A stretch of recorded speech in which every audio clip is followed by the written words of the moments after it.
Magandang gabi po mga kapuso, isa pong sunog ang sumiklab dito po sa isang residential at commercial structure. Dito po yan sa Malaya Street, Marikina City, pasado alas 10 ng gabi. Kung makikita po ninyo, ito pong ikalawang palapag ay tuluyan pong natupok. Bahay nga po iyan. Tapos tinitingnan pong dahilan ng sanhi ng sunog ay yung kandila daw na ginamit o nakatira dyan dahil wala pong kuryente. Ito naman pong dalawang establishment dito, isang food store at isa pong laundry shop ay nadamay po sa sunog pero hindi naman daw po ganun kalaki yung pinsala.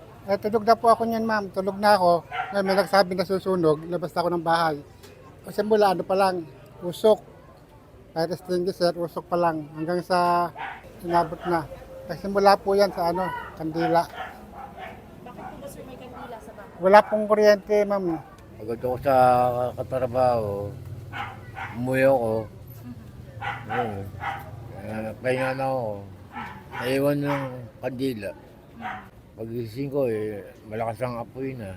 Naamoy kami na parang may nasusunog na kable na kuryente, katapos yung parang nasusunog na gulong, katapos yun na. Lumaki na yung apoy, kasi pumutok na. Eh syempre, takot kami dahil katabi lang namin yung bahay. Tuluyan pong naapula yung sunog nito pong past 11:02 p.m.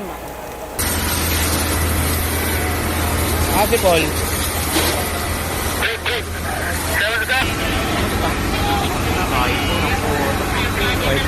iPhone na. Ayon po sa BFP ay wala naman pong naitala rin na casualty o injured dito po sa nangyaring sunog. Yan po muna ang latest mula po dito sa Marikina City.